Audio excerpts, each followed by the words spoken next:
O sol de setembro inclinava seus raios sobre o rosto de Anatólio, enquanto ele deixava a vara de pescar descansar e fechava os olhos por um instante. Depois de um dia inteiro debruçado sobre batatas, sentar-se em silêncio à beira do rio era um alívio. A água, já fria como costuma ficar nessa época do ano, murmurava contra a margem, justificando o nome que carregava. Do outro lado, choupos corcundas perdiam suas folhas amarelas, que dançavam no ar antes de pousar na superfície escura. O flutuador da linha mexeu-se levemente e depois imobilizou-se. Apenas um teste, pensou ele, sem pressa. 3 anos naquele canto esquecido da região de Tver o tinham ensinado a esperar. Suas mãos calejadas, acostumadas ao trabalho árduo, seguiam firmes no cabo da vara. Atrás de si, na cabana rústica, um saco de pano guardava as batatas colhidas. No dia seguinte as levaria à vila, para entregar na pequena mercearia de Petrovna. Tudo seguia seu ritmo natural. Foi então que um som estranho quebrou a calma. Não era o barulho comum das ondas, mas algo mais pesado, como se algo lutasse contra a correnteza. A uns 30 metros da margem, uma forma escura emergia e submergia em meio à água turva. Anatólio estreitou os olhos. Era uma cabeça humana. Sem hesitar, tirou a jaqueta acolchoada e mergulhou. O frio cortante roubou-lhe o fôlego, mas ele avançou com braços fortes, lembrando-se dos treinos militares de anos atrás. Ao se aproximar, viu que era uma mulher. Seus olhos, cheios de terror, encontraram os dele por um segundo antes que ela afundasse novamente. No último instante, agarrou-lhe os cabelos, a única coisa que ainda flutuava, e a puxou contra o próprio corpo, lutando contra a correnteza e o peso das roupas encharcadas de ambos. Na margem, deitou-a de bruços para que a água escorresse da boca, depois a virou com cuidado. O rosto pálido, os lábios arroxeados, nenhum sinal de respiração. Encostou o ouvido em seu peito. Silêncio. Sem perder tempo, iniciou a reanimação como aprendeu na fábrica. Compressões no peito, sopros nos lábios gelados. Respira, pelo amor de Deus, respira. Repetia entre os movimentos, até que finalmente um arfar convulso rompeu o silêncio. Ela tossiu, cuspiu água do rio, e Anatólio sentiu um alívio passageiro. Mas não havia tempo para descansar, precisava aquecê-la. Envolveu seus ombros trêmulos com a própria jaqueta, levantou-a nos braços como se fosse uma criança e caminhou rápido em direção à sua casa. No caminho, olhou para a vara abandonada. Depois eu pego, murmurou. A casinha baixa, coberta por tábuas escurecidas pelo tempo, ficava num pequeno morro, afastada da margem. Dentro, o cheiro de lenha queimada e ervas secas penduradas no teto criava uma atmosfera aconchegante. Deitou a mulher em sua cama, coberta por um edredom de retalhos. Precisa trocar essas roupas, disse, virando-se para pegar uma camisa limpa e uma calça surrada, porém resistente, de dentro de um baú. Vista isso. Vou esquentar mais a lareira. Ela o observava com olhos arregalados, mas aceitou as peças. Anatólio saiu para lhe dar privacidade, enquanto no quintal partia mais lenha, embora as brasas da manhã ainda ardessem fracamente. Quando voltou, encontrou-a sentada na beira da cama, afundada em sua camisa, os cabelos molhados colados ao rosto pálido. Foi então que notou uma mancha roxa em sua face, que antes passará despercebida. Quer um chá quente? Perguntou, alimentando o fogo. Onde estou? Ela indagou com uma voz rouca, como se as palavras doessem. Na minha casa. Meu nome é Anatólio Viktorovich Sorokin. Você estava se afogando no rio, e eu a tirei de lá. Ela se encolheu, abraçando-se como se quisesse se proteger do próprio corpo. Não me lembro como parei na água, mentiu, mas seus olhos traíram o medo. Anatólio não insistiu. Sabia reconhecer uma mentira quando via uma, mas não era de pressionar. Colocou a chaleira sobre as brasas, pegou 2 copos e um vidro com ervas secas. Me chamo Dária, ela finalmente sussurrou. Bonito nome, respondeu ele, assentindo. Aqui me chamam de Tolik ou só Sorokin. Um silêncio se instalou. Pelas frestas da janela, a noite começava a se infiltrar, pintando o cômodo com sombras azuis. Ele acendeu uma lamparina a querosene, e a luz amarela suavizou os traços tensos de Dária. Ela já não tremia tanto, mas seus olhos ainda buscavam saídas. Você mora sozinho? Perguntou, olhando ao redor com desconfiança. Sozinho. Há 3 anos. Herdei esta casa de um tio distante. Não vem ninguém aqui, respondeu, entendendo que ela realmente queria saber. Não vai me fazer mal, não, acrescentou, servindo o chá. Beba. É hipericão. Vai esquentar você. Ela segurou o copo, mas não bebeu. Apenas aqueceu as mãos nele, como se o calor pudesse afastar mais do que o frio. Seus olhos, alertas como os de um animal acossado, não se desgrudavam dele. Você acha que sou algum tipo de criminoso? Perguntou Anatólio de repente, direto. Ou um sequestrador? Daria estremeceu, mas não baixou o olhar. Não sei quem você é, admitiu. Não sei nada sobre você. Ele assentiu devagar, tomou um gole do chá. Lá fora a chuva começou a cair, tamborilando no telhado. As achas estalavam na lareira, espalhando um calor reconfortante. Então vou contar, disse após uma pausa. Era torneiro mecânico numa fábrica em Tver. Fiquei 7 anos preso por homicídio sem intenção. Briguei na porta do trabalho, dei um soco no cara, ele bateu a cabeça no meio-fio e morreu antes da ambulância chegar. Falava devagar, escolhendo cada palavra com cuidado, como quem não está acostumado a conversas. Daria ouvia em silêncio. Saí há 3 anos. Quando voltei, não tinha para onde ir. Minha mulher tinha me deixado no 2º ano de prisão, a fábrica tinha fechado. Lembrei deste lugar, vim parar aqui. Agora vivo da horta, da pesca, faço alguns móveis sob encomenda. Tenho 15 galinhas. A lareira cuspiu uma faísca. Ele fechou a portinha, jogou mais uma acha. Quando se virou, Daria o olhava de outro jeito. O medo não tinha sumido, mas algo novo brilhava em seus olhos, um início de compreensão. Por que está me contando tudo isso? Ela perguntou, tomando o primeiro gole de chá. Para você não ter medo, respondeu simplesmente. Não salvei você para fazer mal. Ela baixou a cabeça. Dessa vez bebeu de verdade. A escuridão lá fora se adensava, e só a lamparina iluminava as 2 figuras, uma robusta, de rosto curtido pelo tempo, outra frágil, com olhos ainda cheios de angústia. Posso ir embora amanhã? Perguntou Daria. Preciso. Não posso ficar aqui. Para onde em uma noite dessas? Ele indicou a janela, onde a chuva agora caía com força. Fique até de manhã. Durma na cama, eu me deito no chão. Ela o observou por longo tempo, como se tentasse decifrar suas intenções. Então, de repente, soluçou sem som, os ombros sacudindo. Anatólio, sem saber o que fazer, estendeu-lhe uma toalha limpa. Ela aceitou, enxugou o rosto. Você não entende, conseguiu dizer entre lágrimas. Não posso, não deveria estar aqui. Estão me procurando. Quem? Ele perguntou baixinho.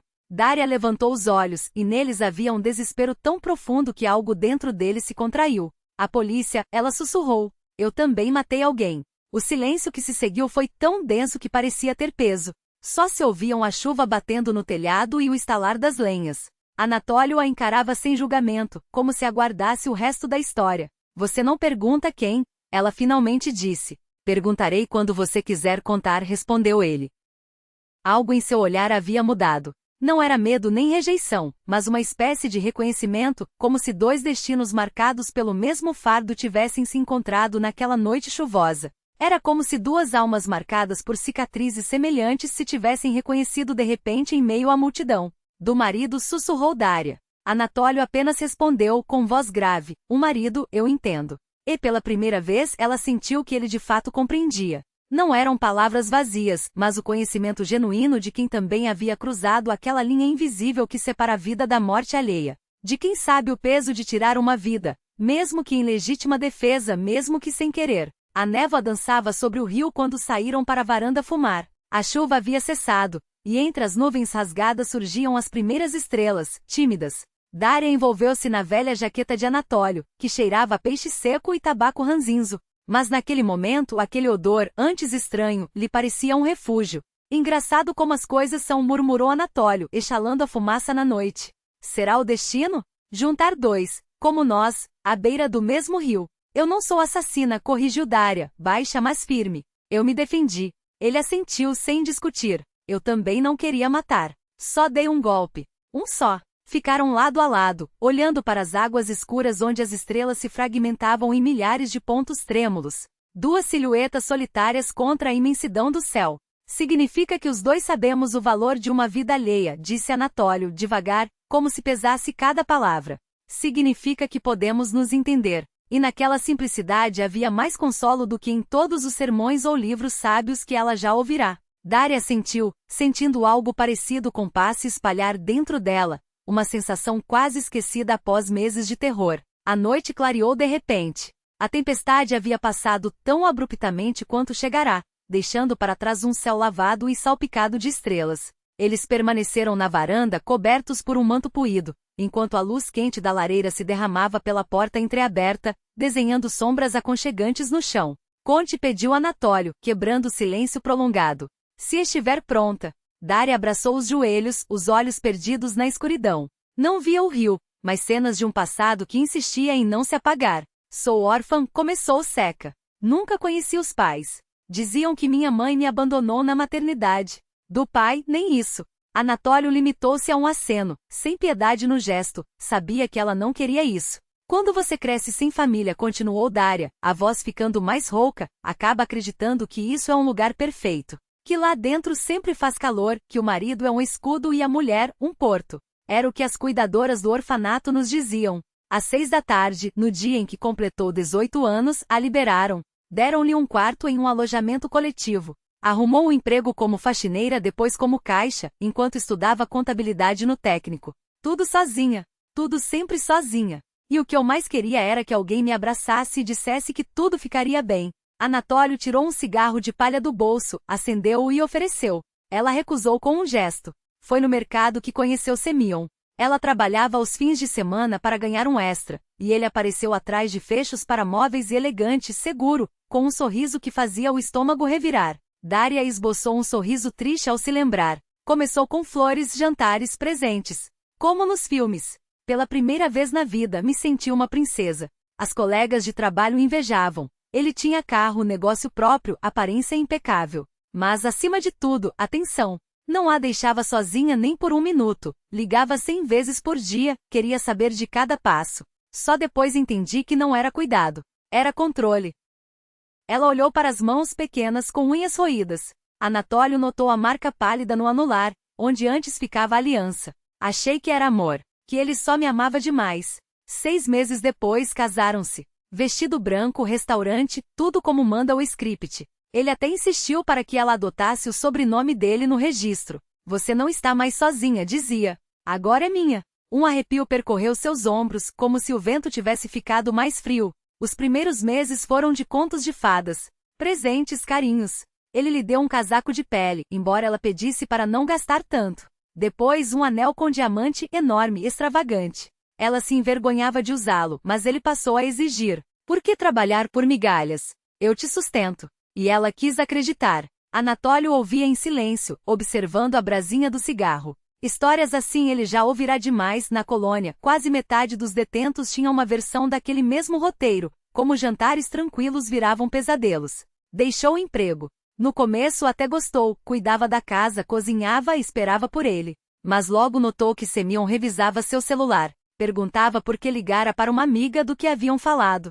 Depois começou a se irritar se ela saía sem ele. Primeiro resmungava, depois proibiu. Até que você percebe que não tem mais amigos. Nem conhecidos. Só ele. Fez uma pausa, reorganizando as memórias. O primeiro tapa veio 6 meses após o casamento.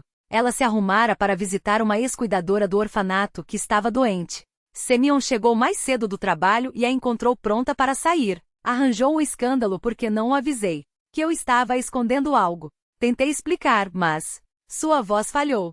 Ele perdeu o controle. Me bateu com tanta força que fui arremessada contra a parede. Anatólio cerrou os dentes, mas não interrompeu. Depois, chorou. Pediu perdão. Disse que não sabia o que o dominara, que me amava loucamente e que tinha medo de me perder. Jurou que nunca mais. Um riso amargo escapou-lhe. E eu acreditei. É claro que acreditei. Para onde iria? Com quem? Levou as mãos ao rosto, como se pudesse apagar as marcas invisíveis. Depois virou rotina. Sempre encontrava um motivo. Olhei errado, o jantar esfriou, demorei a atender o telefone. E depois das surras, sempre vinham presentes, promessas, juramentos. Um ciclo sem fim.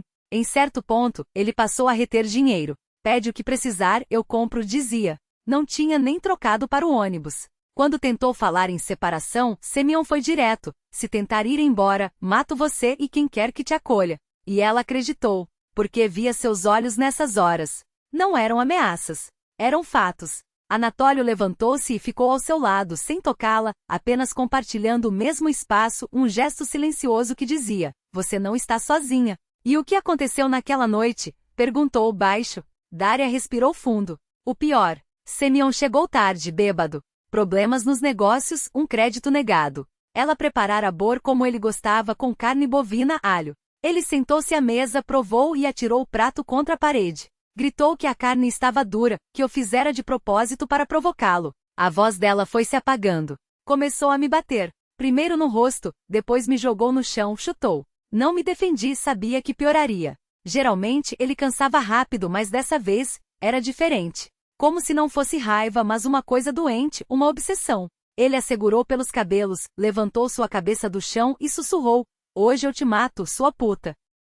Anatólio sentiu os nós dos dedos doerem ao se contraírem. "E eu acreditei", disse Dária, simples. Pela primeira vez acreditou de verdade que ele faria isso. Me arrastou até a cozinha, repetindo que ia me matar. Bati com as costas na quina da mesa.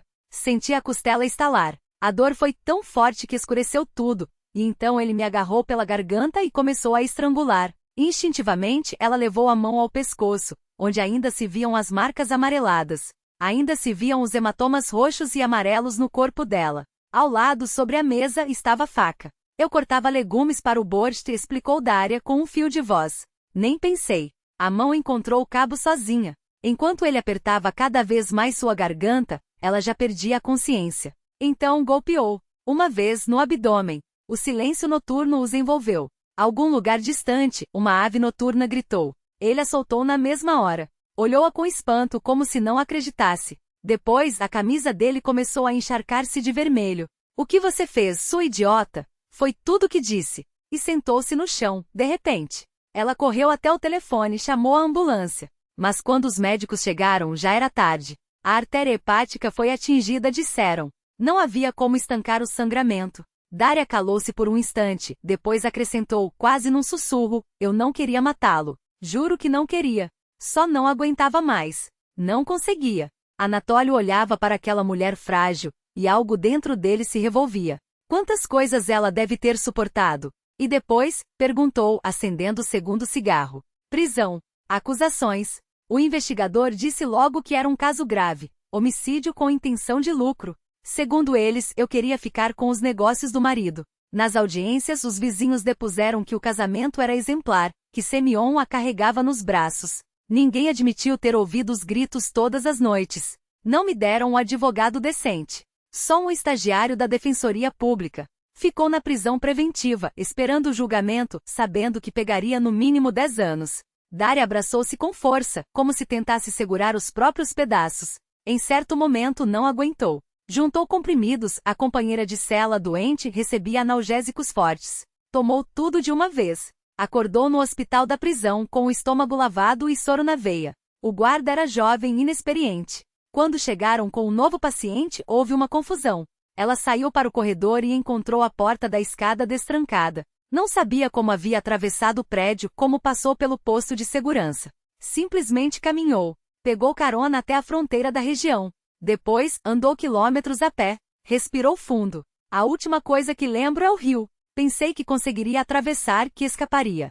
Calculei mal as forças. Ou talvez nem quisesse calcular direito. Talvez fosse mais fácil afundar. Anatólio ficou calado por muito tempo. A história era terrível demais para ser inventada. Mas eram os detalhes, a dor na voz dela que não deixavam dúvida. Por que mentiria? Lembrou-se do próprio caso. Depois da briga na portaria da fábrica, ninguém quis ouvir que ele não pretendia matar, que o outro tinha sacado a faca primeiro, que Anatólio apenas se defendeu. Como o investigador manipulava as provas, como as testemunhas esqueciam os fatos-chave. Na época parecia que o mundo tinha virado de cabeça para baixo, que justiça era uma ilusão. Eu acredito em você, disse ele pela primeira vez tratando-a por tu. Mas e agora? Para onde você vai? Dária balançou a cabeça. Não sei. Não posso ficar aqui. Vou acabar te envolvendo. Esconder fugitivo também dá pena. E para onde? Repetiu Anatólio. Sem dinheiro, sem documentos, sendo procurada. Ela não respondeu.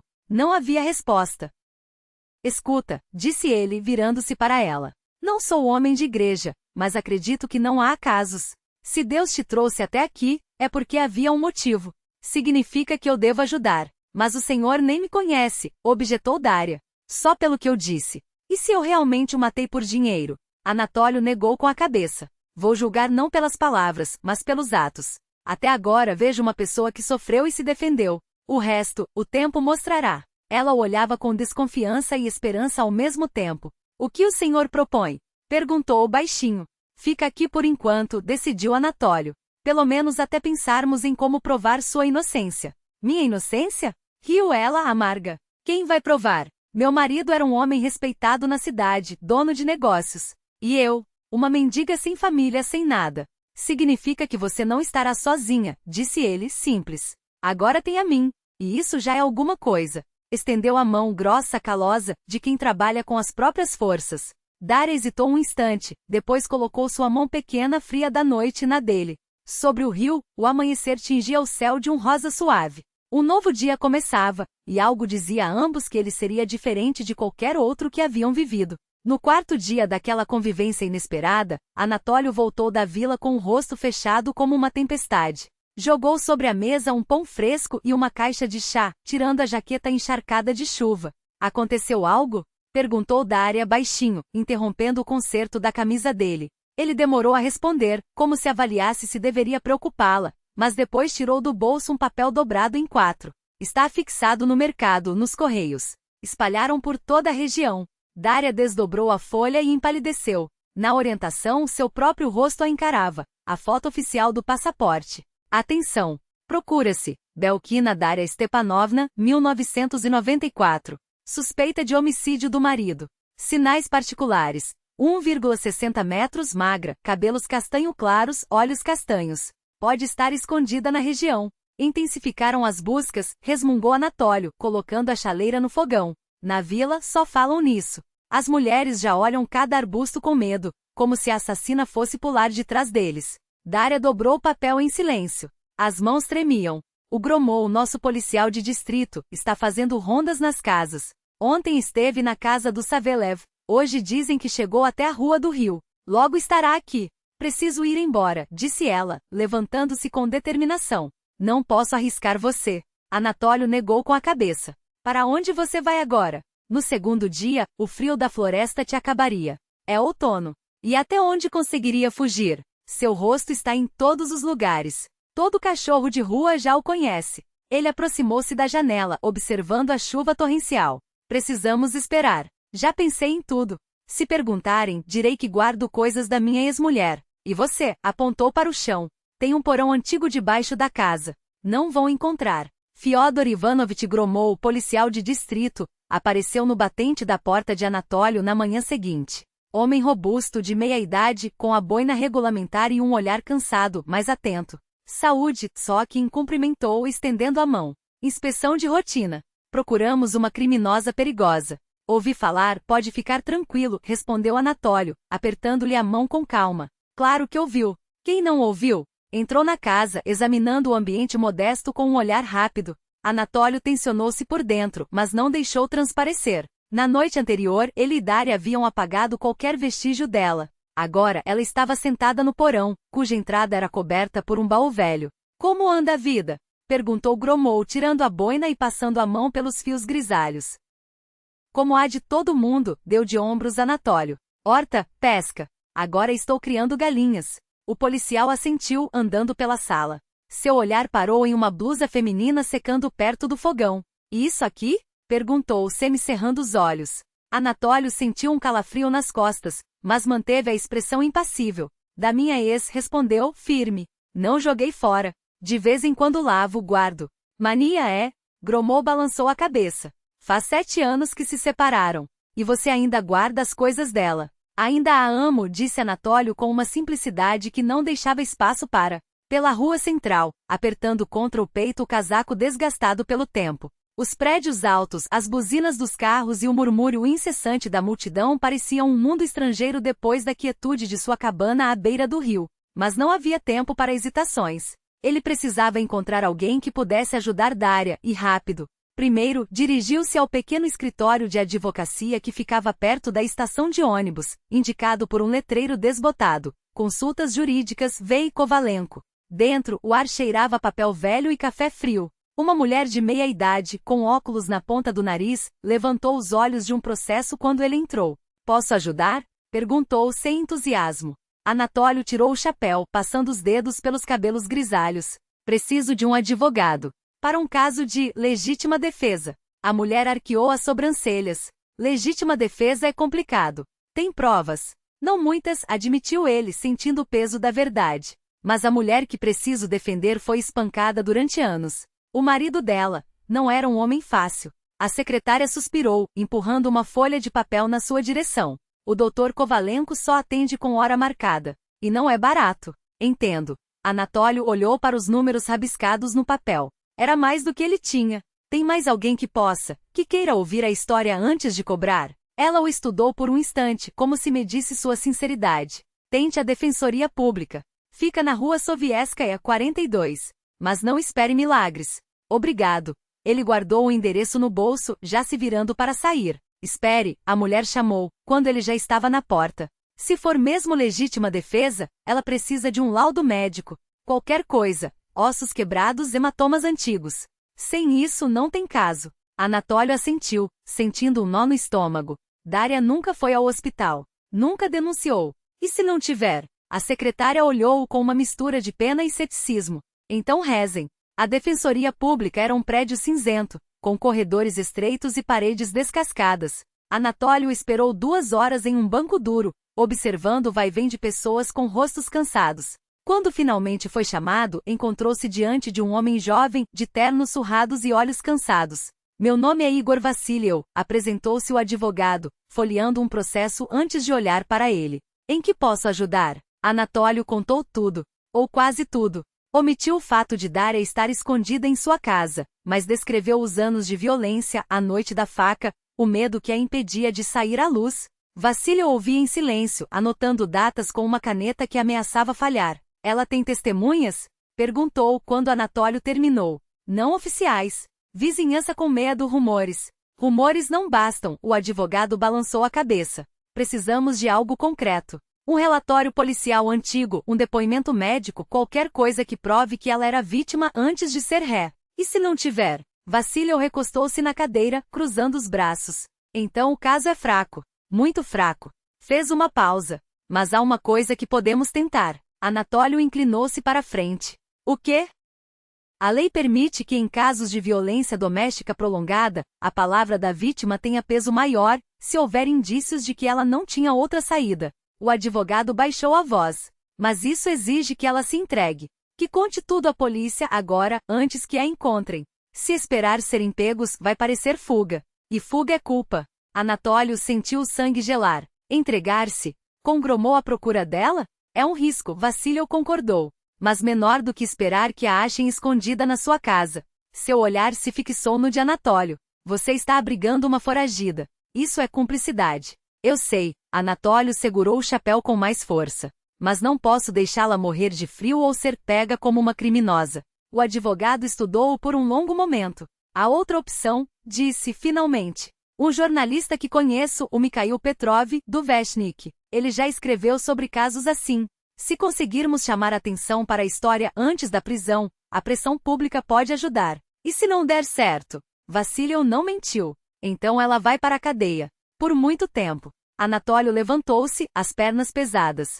Obrigado pelo seu tempo. Espere, o advogado estendeu um cartão. Se decidir tentar, ligue. Mas não demore. Cada dia que passa piora as coisas. Na rua, o vento cortante lembrava que o inverno chegava. Anatólio olhou para o relógio da praça. Eram 4 da tarde. Se pegasse o último ônibus, estaria em casa antes do anoitecer. Mas suas mãos tremiam ao segurar a passagem. Entregar-se. A palavra ecoava em sua mente como uma sentença. Ele comprou um jornal no quiosque e folheou até encontrar a coluna de Petrov. Justiça ou vingança? O limite da autodefesa, lia o título de um artigo antigo. Ao lado, uma foto desbotada de uma mulher com olheiros profundos, semelhante a Dária. Anatólio dobrou a página com cuidado e guardou no bolso. Não havia escolha fácil. Mas havia uma coisa que ele sabia com certeza. Não poderia voltar para casa sem uma resposta. Nem que tivesse que vender a própria alma para encontrá-la.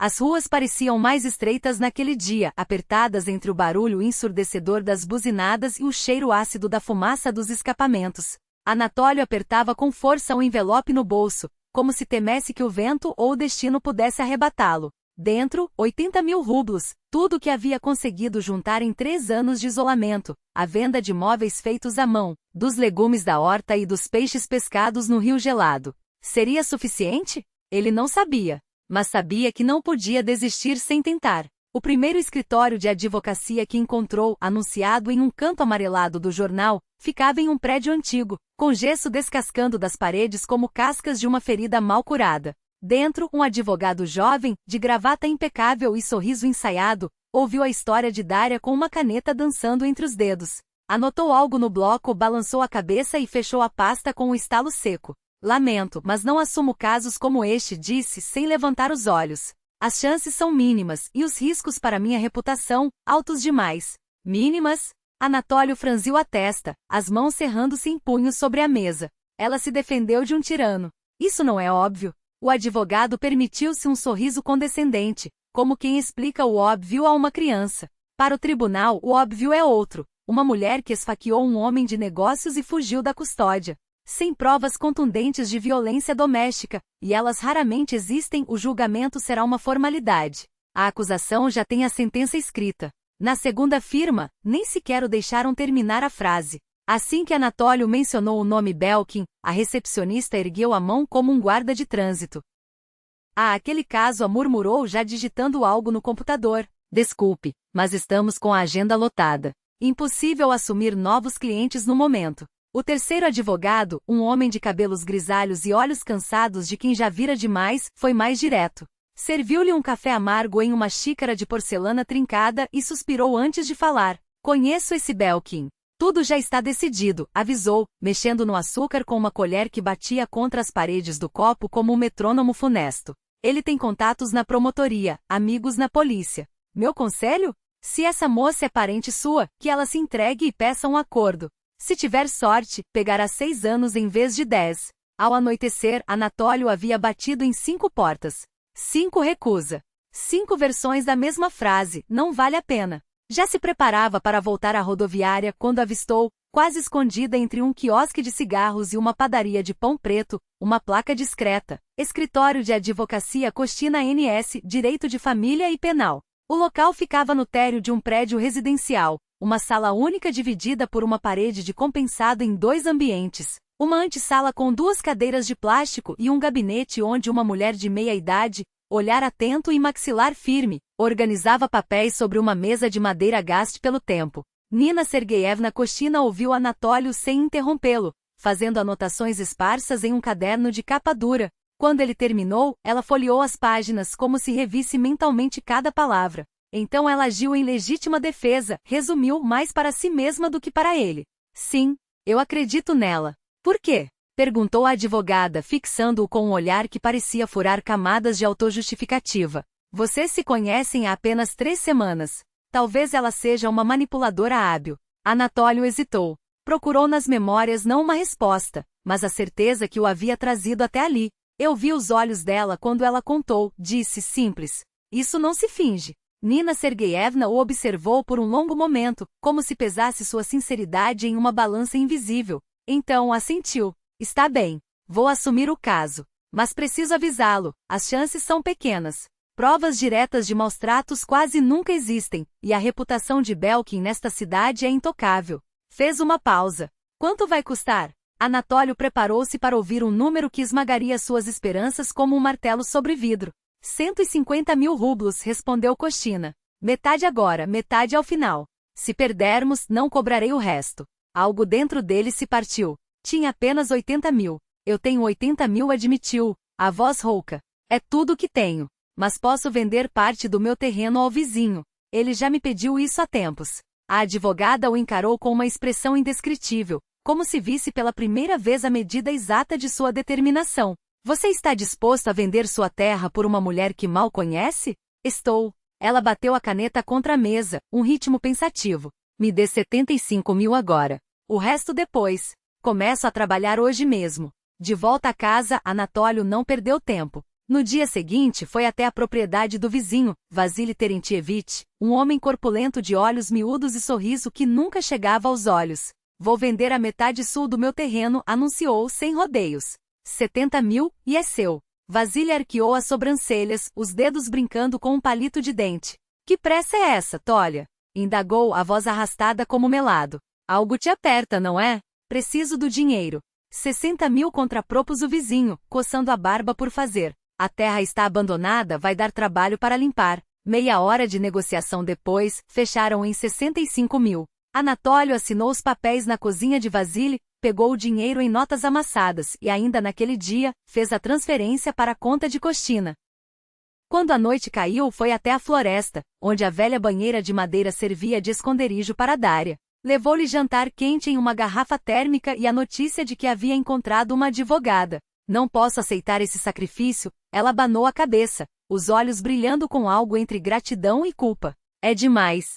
Não é sacrifício, cortou Anatólio. É um investimento na justiça. À luz fraca da lanterna, viu como o rosto dela havia se tornado ainda mais anguloso, as olheiras fundas como poços, os lábios rachados pelo frio. Mas nos olhos, ainda ardia uma centelha. Uma esperança teimosa. Nina Sergeyevna Kostina agiu com precisão cirúrgica. Seu primeiro movimento foi requisitar o prontuário médico de Daria na clínica local. Está tudo aqui, disse Anatólio em um encontro rápido, folheando as páginas amareladas.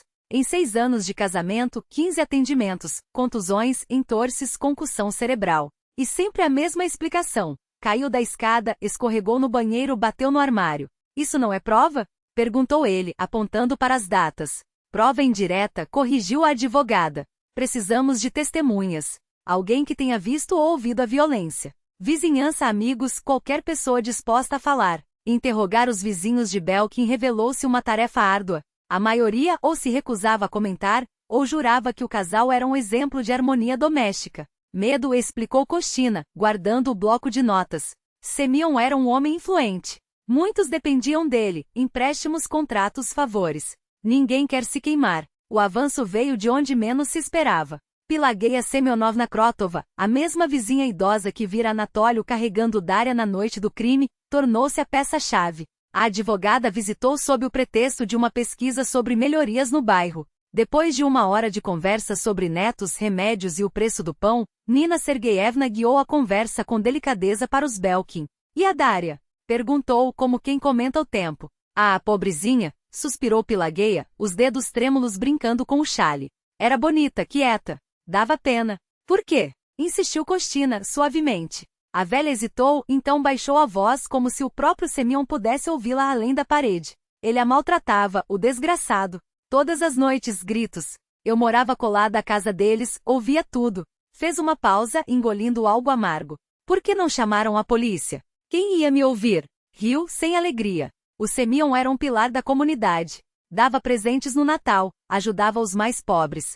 E eu, uma velha sozinha. Após muito convencimento, Pelageia revelou seu tesouro, gravações em um celular antigo de botões. Não sou tão atrasada assim, confessou quase envergonhada. Meu neto me ensinou a filmar. Eu gravava, para a história. No vídeo tremido e de baixa qualidade, via-se a chegada de uma ambulância à casa dos Belkin. A câmera, posicionada na janela de Pelageia, capturara sons nítidos. Os gritos desesperados de Daria pedindo ajuda, a voz gutural de Semyon, o barulho surdo de socos. Era de 1 mês antes do crime. E tem mais, acrescentou a idosa, entregando a Kostina um maço de fotos borradas, tiradas quando ele a expulsou de casa. O rosto dela calou-se como se as palavras fossem pesadas demais. As imagens, embora turvas, mostravam Daria sentada em um banco de madeira, o rosto inchado, os olhos quase fechados pelos hematomas. Enquanto isso, outra pista surgia, a primeira esposa de Belkin. Através de contatos em serviços sociais, Nina Sergeyevna descobriu que Albina Belkina, após o divórcio, mudará de sobrenome e se mudará para outra região. A ligação foi curta, mas decisiva.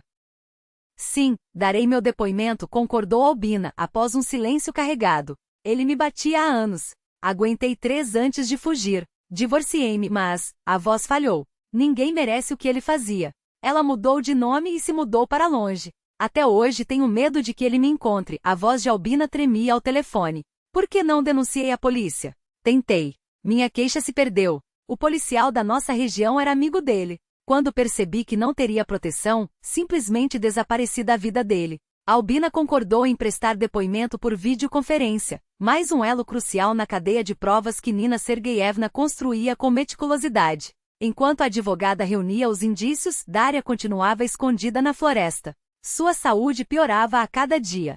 O resfriado que pegara nos primeiros dias na velha banha evoluíra para uma bronquite teimosa, que a deixava tossindo até faltar o ar. Voltar para casa, porém, era impensável. Gromot aparecia com frequência com um ar de desconfiança mal disfarçada, revirando a casa de Anatoly como se procurasse pistas. Todas as noites, ao terminar o trabalho, Anatoly adentrava a floresta com um embrulho de comida quente e remédios. Acendia uma pequena fogueira, e os dois ficavam sentados ao redor das chamas, falando sobre um futuro que aos poucos, deixava de ser uma ilusão distante.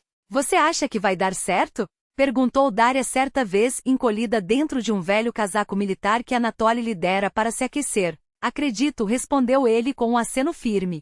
A Koina é uma boa advogada. E a verdade está do nosso lado. E se não der? Se me condenarem mesmo assim? Anatoly olhou para o fogo antes de responder, com uma simplicidade que a deixou sem palavras. Então eu esperarei. O tempo que for preciso. Daria o observava atônita. Por quê? Sussurrou, como se a resposta pudesse se perder no vento. Por que você está disposto a fazer tudo isso por mim? Ele permaneceu em silêncio por um longo momento, os olhos fixos nas labaredas.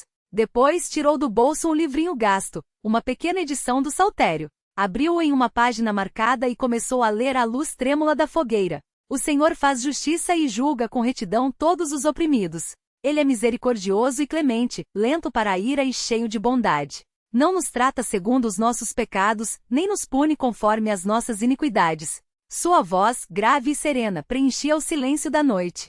Daria fechou os olhos, e lágrimas, não amargas, mas purificadoras, escorreram por seu rosto. Quando ele terminou, ficaram assim por muito tempo imóveis enquanto a fogueira estalava, iluminando seus rostos como duas almas solitárias que se encontraram à beira do abismo. Anatoly estendeu a mão com cuidado e enxugou uma lágrima de sua face. Daria não se afastou. Seus olhares se cruzaram, e algo não dito, mas compreendido por ambos, pairou no ar entre eles. Você me salvou não só do rio, murmurou ela, a voz embargada. Você me devolveu a fé nas pessoas.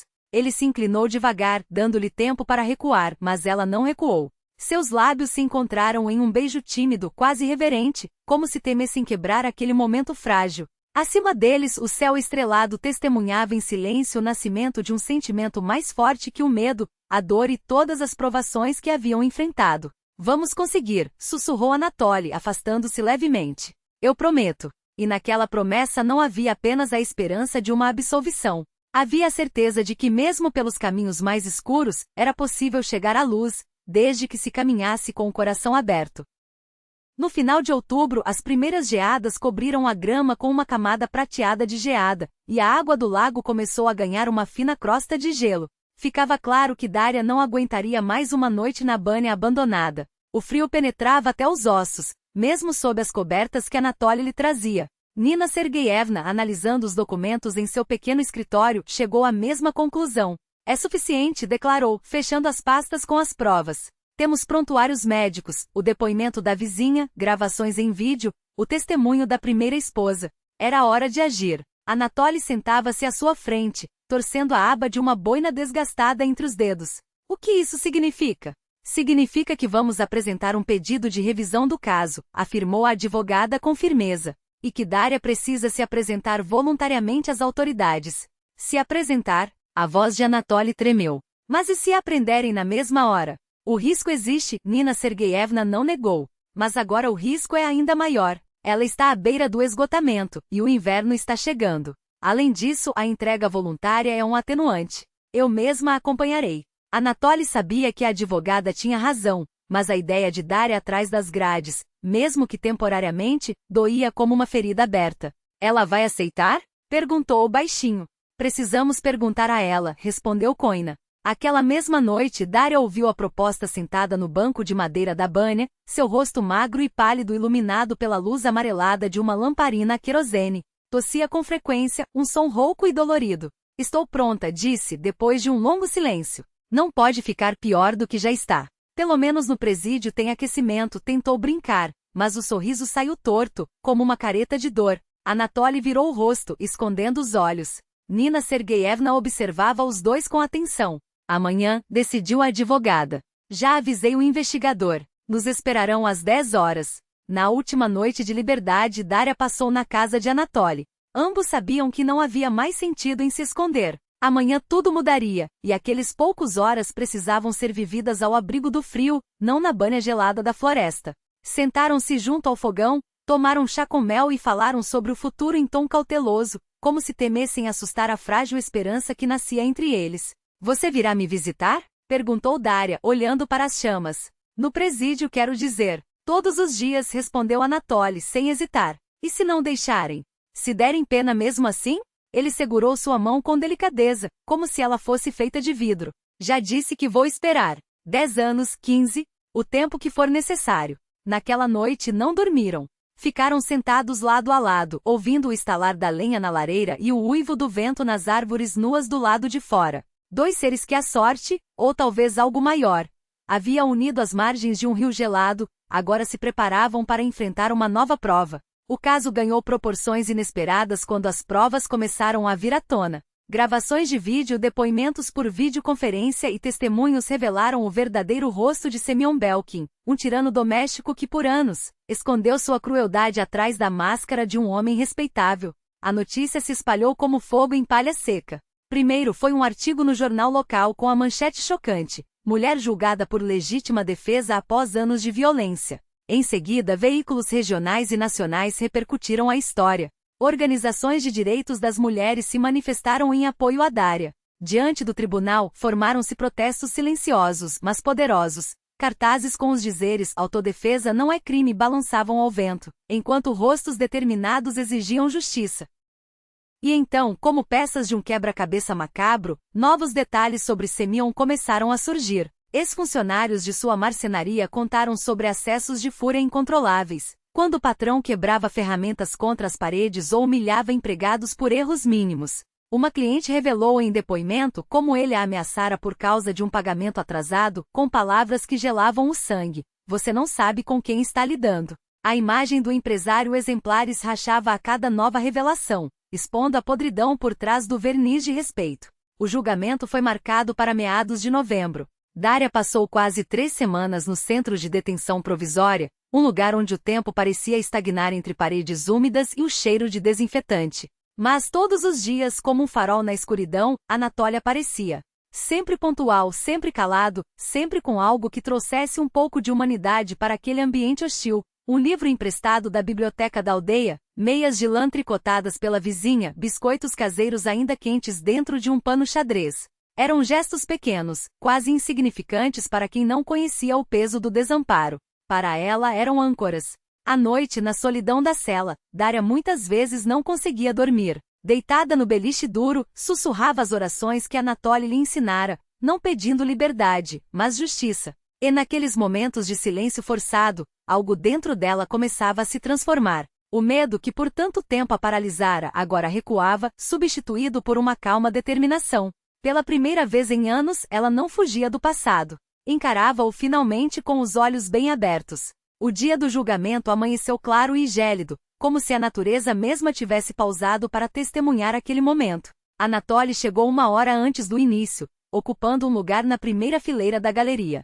Entre os dedos apertava uma pequena ícone da Virgem, a mesma diante da qual rezava em sua casa solitária. O salão do tribunal encheu-se gradualmente. Jornalistas com blocos de anotações, ativistas de olhos atentos, curiosos atraídos pelo caso que dividia opiniões. Nina Sergeyevna Koshina, a advogada, ajustava os óculos com gestos precisos enquanto organizava seus documentos sobre a mesa da defesa. Seu taios escuro e a postura ereta transmitiam uma autoridade tranquila, como se ela já soubesse que aquele seria um dia de virada. Quando Daria foi conduzida à sala, Anatoly inclinou-se levemente para frente, como se quisesse proteger-lhe o caminho com o próprio corpo. Ela estava diferente, mais magra, sim, mas não mais com aquele ar de quem foi esmagada pela vida. A coluna ereta, o olhar sereno.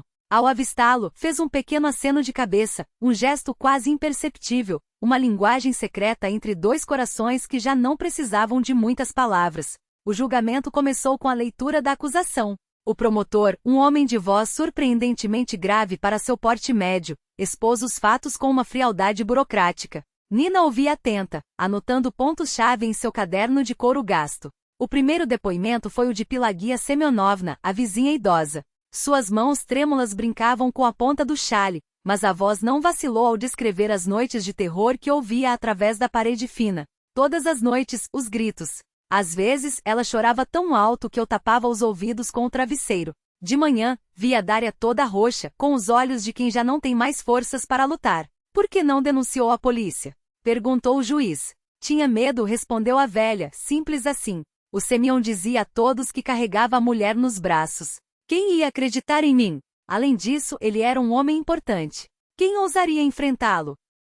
Em seguida foi exibida uma gravação de áudio feita pelo celular de outra vizinha. O silêncio no salão tornou-se quase físico quando, pelos alto-falantes, ecoaram os gritos desesperados de Daria e o som surdo de socos. Ela baixou a cabeça, os ombros tremendo levemente. Anatoly fechou os punhos em torno da ícone até os nós dos dedos ficarem brancos. O médico legista confirmou que as lesões registradas nos prontuários não condiziam com as quedas acidentais descritas por Semyon. E então, pelo sistema de videoconferência, apareceu a primeira esposa dele. Sua história era um espelho distorcido da de Daria. Os mesmos padrões de controle, as mesmas desculpas, as mesmas cicatrizes invisíveis. Ao final do primeiro dia de audiências, o clima na sala havia mudado. Até o promotor, antes tão rígido, fazia perguntas com menos asperidade, como se as provas o tivessem tocado de alguma forma. O momento decisivo veio com a fala de Nina Sergeyevna. Ela não apenas defendeu Daria, desmontou, peça por peça, a armadilha do abuso doméstico. Falou sobre o direito à legítima defesa, sobre a síndrome da mulher espancada, sobre como o sistema muitas vezes falha em proteger aquelas que mais precisam. Citou leis precedentes, mostrou fotografias e laudos médicos. E então, com uma voz que não admitia réplicas, encerrou. Daria Stepanovna não planejou um assassinato. Ela salvou sua própria vida de um homem que sistematicamente a destruía no corpo e na alma. Naquele momento não havia outra saída. Isso não é crime. Isso é sobrevivência. Quando, no terceiro dia, chegou a vez do promotor apresentar seu parecer final, um silêncio elétrico tomou conta do salão.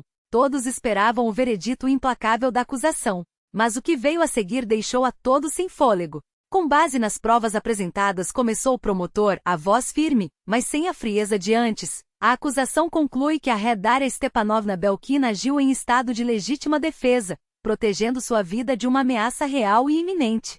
Por isso, solicito ao tribunal que a declare inocente das acusações que lhe são imputadas. Um murmúrio incrédulo percorreu a plateia.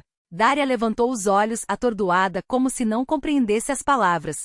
Anatoly permaneceu imóvel, contendo a respiração, como se qualquer movimento pudesse quebrar aquele instante frágil. Os jurados retiraram-se para deliberar. O tempo que antes parecia arrastar-se, agora voava. Em menos de uma hora estavam de volta. A presidente do júri, uma mulher de meia idade com um coque apertado, levantou-se e leu o veredito com voz clara. Por unanimidade, declaramos Daria Stepanovna Belkina inocente de todas as acusações. O juiz confirmou a absolvição. Suas palavras se perderam no burburinho que explodiu na sala. Exclamações dos jornalistas, aplausos abafados, proibidos, mas irresistíveis, suspiros de alívio. Daria permaneceu de pé, imóvel, como se ainda não pudesse acreditar que aquelas correntes invisíveis haviam sido quebradas. Então as lágrimas vieram silenciosas, libertadoras. Nina Sergeyevna a abraçou com força, sussurrando algo em seu ouvido. Quando as algemas foram finalmente retiradas, Daria deu um passo hesitante para frente, como se precisasse reaprender a caminhar sem grilhões. Seus olhos procuraram apenas um rosto na multidão. Anatoly esperava por ela nos degraus do tribunal, em silêncio, a ícone ainda apertada contra o peito. Quando Daria emergiu na luz cega do sol de inverno, ele simplesmente abriu os braços. E ela foi até ele sem hesitar, como quem encontra, depois de uma tempestade interminável, o único porto seguro que resta. Os repórteres o cercaram, gritando perguntas, disparando flashes, mas eles não viram ninguém além um do outro. Duas almas que haviam atravessado o inferno, finalmente avistando uma faixa de luz. Nina Sergeyevna observava a cena de longe, com um sorriso discreto nos lábios. Quando Anatoly, recuperando-se do choque, tentou falar sobre a segunda parte de seus honorários, ela balançou a cabeça com decisão. Nem uma palavra sobre isso. A justiça não tem preço, disse, e por um instante, seus olhos se turvaram, como se uma memória dolorosa a tivesse atingido. Eu já estive no lugar de Daria. Só que na minha época, ninguém estendeu a mão. Apertou as mãos deles com força e se afastou, dissolvendo-se na multidão antes que pudessem responder. Eles permaneceram nos degraus do tribunal, agarrados um ao outro, como dois náufragos que após uma noite de tempestades, finalmente avistam a terra firme. A estrada até a casa de Anatoly estava coberta pela primeira neve de dezembro. O velho ônibus os deixou na curva, e o resto do caminho tiveram que fazer a pé, pisando no gelo que estalava sob os sapatos. Daria caminhava devagar, afundando às vezes nos montes de neve, mas recusando qualquer ajuda com um sorriso teimoso. Respirava fundo, como se quisesse guardar dentro de si todo aquele ar puro, tão diferente do cheiro de mofo e desinfetante da prisão. Não consigo me cansar disso, murmurou, os olhos semicerrados contra o brilho do sol. Quando, após a curva, a casa de Anatoly apareceu, baixa de madeira escurecida pelo tempo, com uma coluna de fumaça saindo pela chaminé e os degraus do alpendre cobertos por um manto branco, ela parou por um instante. Aquele lugar simples com seu telhado inclinado e as janelas que refletiam a luz do inverno, agora seria seu lar, seu refúgio, o início de tudo. Vamos, disse Anatoly, pela primeira vez quebrando o silêncio da caminhada. Sua voz era suave, quase tímida, enquanto tomava delicadamente a mão dela. Você vai congelar. Daria acordou em um suor frio, gritando com o peso de um pesadelo terrível. Sonhara novamente com Semyon pairando sobre ela com o punho erguido, enquanto ela, paralisada, não conseguia sequer piscar. Tudo está bem, sussurrava Anatoly, acariciando-lhe os cabelos com gestos lentos e cuidadosos. Foi só um sonho. Ninguém vai te tocar. Eu estou aqui. Ele permaneceu ao seu lado até o amanhecer, sem pressioná-la, sem tocar além do necessário, apenas falando em um tom baixo e ritmado, como se acalmasse uma criança assustada. Falava das estrelas além da janela, dos planos para o dia seguinte, da primavera que com certeza chegaria, como sempre chega depois do inverno mais longo. Pouco a pouco a ansiedade de Daria se dissipava, dissolvendo-se na penumbra aconchegante do quarto, no estalar das lenhas na lareira, na voz firme daquele homem grande e seguro, que parecia um farol em meio à tempestade. O inverno trouxe noites longas junto ao fogo, enquanto lá fora as ventanias uivavam, e dentro de casa, reinava uma paz que ela não conhecia havia anos. Eles foram se acostumando à vida juntos com cautela, como quem pisava em solo novo, mas a cada dia com mais confiança. Daria reaprendia a viver, a não ter medo, a confiar, a encontrar alegria nas tarefas domésticas mais simples. Alimentava as galinhas, ajudava a limpar a neve do pátio, preparava o almoço para quando Anatoly voltasse da floresta ou da oficina. Suas mãos, outrora macias e urbanas, agora estavam ásperas do trabalho, mas havia uma satisfação nisso, a satisfação de recuperar a própria força, de sentir-se capaz. Anatoly nunca apressava as coisas. Via como ela se encolhia com barulhos repentinos, como congelava se ele fazia um movimento brusco, e a conquistava com a paciência de quem domina uma ave ferida, devagar, dia após dia, sem exigir nada em troca. À noite conversavam sobre a infância, ela no orfanato, ele na pequena cidade mineira, sobre os livros que amavam, os sonhos que haviam enterrado, a fé que o mantivera vivo na colônia penal e que a impedira de se quebrar nos anos de terror ao lado de um tirano. Nunca pensei que voltaria a rir, confessou Daria certa vez, enquanto jantavam à luz fraca de uma lamparina a querosene. E você não riu, observou Anatoly com um sorriso suave. Por enquanto só sorri, mas o riso vai voltar, com certeza. Antes de dormir, Anatoly muitas vezes lia a Bíblia para ela. Seus dedos calejados viraram com delicadeza as páginas finas, e sua voz, profunda e envolvente, preenchia o silêncio. As aflições do tempo presente não podem ser comparadas com a glória que há de ser revelada em nós. Daria ouvia de olhos fechados, pela primeira vez em anos, sentia nascer dentro de si uma quietude verdadeira, não aquele silêncio forçado de quem se esconde para não ser notada, mas uma paz sólida, como raízes que finalmente encontram terra fértil. No galpão nos fundos da casa, Anatoly montara uma pequena marcenaria. Lá, ele trabalhava em encomendas, mesas, cadeiras, armários para os moradores das redondezas, peças simples e resistentes, feitas para durar décadas. Um dia convidou Daria a se juntar a ele. Quer aprender? Isso acalma. E quando você cria algo com as próprias mãos, entende melhor o valor da vida. Ela começou com o básico. Aprendeu a reconhecer tipos de madeira, a lixar superfícies, a manusear ferramentas simples. As mãos muitas vezes não obedeciam, os erros eram mais numerosos que os acertos. Mas Daria não desistia. Havia algo naquela atividade que a curava, o ritmo metódico, a concentração em transformar matéria bruta em algo belo. Como a vida disse certa vez passando os dedos sobre uma tampo de mesa polido até brilhar. Você pega o que tem e faz melhor do que era. No inverno, costumavam caminhar ao longo do rio. A Studenaia gelada, como dizia seu nome, justificava a reputação, coberta por uma crosta de gelo varrida pela neve. Mas a vida não parava debaixo daquele manto branco. Água murmurava em nascentes não congeladas, pássaros invernais farfalhavam entre os juncos. Daria passou a amar aqueles passeios. A cada vez iam um pouco mais longe, até que certo dia, chegaram ao lugar onde tudo começara, onde Anatoly atirara da água. Estranho, murmurou ela, olhando para a margem coberta de neve. Eu deveria ter medo deste lugar, mas me sinto em paz. Anatoly permaneceu ao seu lado, sem tocá-la, dando-lhe espaço para absorver as próprias palavras. Porque foi aqui que tudo recomeçou, disse simplesmente. O rio levou embora seu passado. O Natal chegou, e eles o celebraram a sós. Anatoly cortou ramos de abeto e trouxe do bosque uma pequena árvore frondosa. Daria preparou um jantar festivo, modesto mas feito com carinho. Velas ardiam, a neve dançava além da janela, e o aroma de pinheiro e pão fresco enchia a casa. Quando o relógio bateu meia-noite, Anatoly tirou do bolso uma caixinha pequena. Isto é para você. Feliz Natal! Dentro, um crucifixo de madeira pendurado em um cordão simples, esculpido à mão e polido até ganhar um brilho dourado e quente. Eu mesmo fiz, disse ele levemente constrangido. É de tilha, macia, como você. Daria segurou o crucifixo contra a luz da vela, admirando os detalhes delicados, cada traço talhado com cuidado.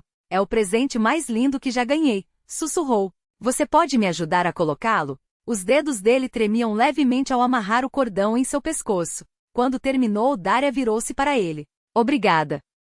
Anatoly a olhou nos olhos e de repente falou, como se as palavras escapassem antes que o medo as contivesse. Quero dizer uma coisa. Eu me apaixonei por você no dia em que a tirei da água. Calou-se receoso de sua própria ousadia, mas Daria não desviou o olhar. Pela primeira vez, colocou as próprias mãos sobre as dele. E eu quero dizer que você não salvou apenas a minha vida, salvou minha alma. E por isso, sua voz falhou por um instante. Eu também te amo. Aquele reconhecimento simples e tranquilo valia mais que todas as declarações grandiosas. Ficaram sentados lado a lado, observando a chama da vela, e o silêncio entre eles estava cheio daqueles entendimento profundo que só existe entre pessoas que atravessaram fogo e água juntas. O inverno, pouco a pouco, cedia espaço à primavera. O sol aquecia mais a cada dia, a neve derretia dos telhados, e nos clarões entre a neve surgiam as primeiras ervas tímidas. O rio suspirava e estalava, libertando-se da armadura de gelo. A vida de Daria também se reorganizava. Ela já não se sobressaltava com toques inesperados, acordava menos vezes chorando com os pesadelos.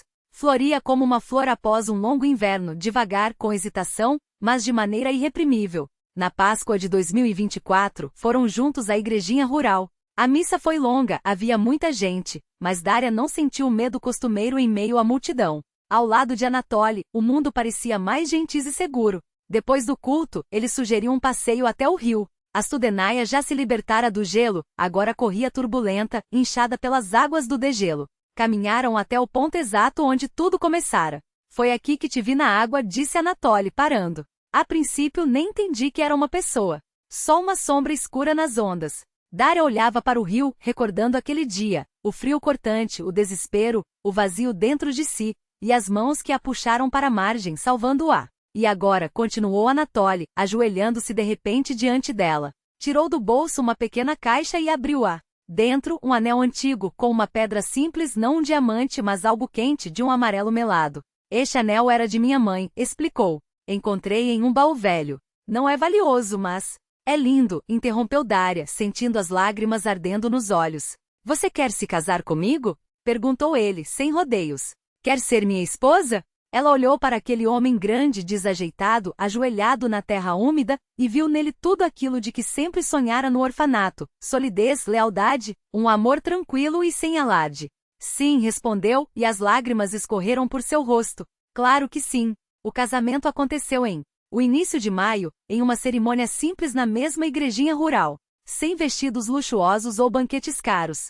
Daria usava um vestido branco modesto, de tecido leve que esvoaçava ao vento, enquanto Anatoly vestia seu único terno escuro, retirado do baú e cuidadosamente passado a ferro. Como testemunhas estiveram presentes a advogada Nina Sergeyevna Kostina, que veio especialmente da cidade, e a vizinha Pilageia, agora uma presença constante em suas vidas, seja para levar tortas caseiras, contar as novidades da aldeia ou simplesmente sentar-se à mesa para um café. Após a cerimônia, um pequeno banquete foi organizado no quintal da casa. Uma mesa comprida foi colocada sob a sombra de uma macieira em flor, coberta com uma toalha branca impecável. Os vizinhos trouxeram o que podiam: conservas caseiras, tortas de maçã, compotas de groselha e até uma garrafa de nalivka, a aguardente de frutas que aquecia as noites frias. Nina Sergeyevna, observando os recém-casados, sorria com um brilho nos olhos. Sabem, disse ela puxando Anatoly para um canto, em 20 anos de advocacia, nunca vi um final tão feliz quanto este.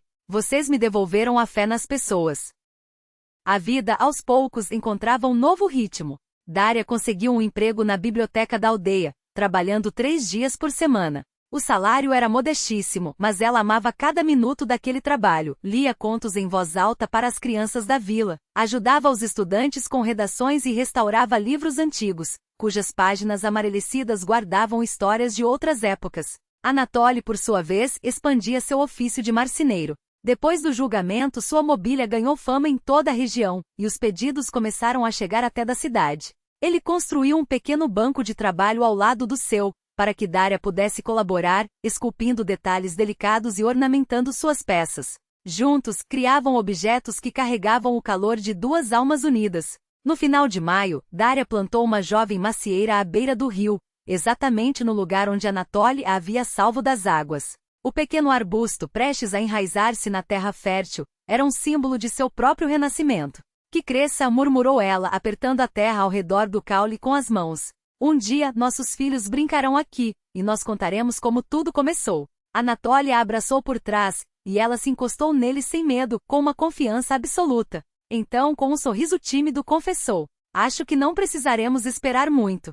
Nós vamos ter um bebê. Naquela mesma noite chegou uma carta de Nina Sergeyevna. A advogada escrevia que o caso de Daria a havia inspirado a abrir consultorias gratuitas para vítimas de violência doméstica. Sua história, dizia a carta, se tornou um raio de esperança para muitas mulheres. Agora elas veem que há uma saída. Mulheres que por anos suportaram maus tratos com medo de partir finalmente encontram coragem. Junto à missiva havia outra, de uma desconhecida. Sua história me deu forças para deixar meu marido tirano, escrevia a mulher, cujo nome eles não conheciam. 10 anos de medo, humilhação e espancamentos. Achava que era para sempre. Mas quando li sobre vocês no jornal, algo dentro de mim se rompeu. Se vocês conseguiram se salvar, eu também conseguiria. Daria chorou ao ler aquelas palavras. Anatoly a abraçou, enxugando suas lágrimas com cuidado. O que foi? O que aconteceu? Perguntou preocupado. Nada, respondeu ela, balançando a cabeça e sorrindo através das lágrimas. É só que nossa dor não foi em vão. Ela ajudou alguém. Anatoly olhou longamente para a carta, depois para a esposa, e finalmente para seu ventre ainda plano, onde uma nova vida começava a pulsar. Então Deus realmente pode transformar o pior sofrimento na coisa mais bela, disse ele baixinho. Sempre acreditei nisso. Naquela noite sentaram-se à beira do rio. O sol se inclinava para o poente, pintando a água em tons dourados e rubros. A jovem macieira, plantada por Daria, estendia seus ramos finos com folhas tenras em direção ao céu. Ela se apoiou no ombro do marido, sentindo aquela felicidade tranquila que só conhecem aqueles que atravessaram grandes provações e saíram com a alma intacta. Às vezes a vida é assim. Um rio que quase levou uma vida torna-se testemunha de um amor e de uma esperança renascida. As feridas da alma cicatrizam, deixando marcas, mas já não doem como antes. E a felicidade humana, simples e sem alarde, chega para aqueles que não desistiram, que acreditaram e lutaram. O rio seguia seu curso, como seguia há milhares de anos antes deles e como seguiria por milhares depois. Indiferente às dores e alegrias humanas, ainda assim, havia se tornado parte de sua história. Uma história em que águas geladas quase ceifaram uma vida, mas mãos quentes foram mais fortes. E talvez essa seja a grande verdade: o bem sempre vence, quando há pessoas dispostas a lutar por ele. Pessoas que estendem a mão a um afogado sem pensar na própria segurança. Que acreditam em um estranho quando o mundo inteiro se volta contra ele. Que amam mesmo quando o coração do outro está ferido e endurecido pela dor. No fim das contas, não importa quão fundo seja o rio nem quão forte seja a correnteza. O que importa é que sempre haverá alguém que não passará indiferente, que verá o afogado e se atirará na água, mesmo sem saber nadar, porque é assim que se salva uma vida, e, muitas vezes, a própria alma.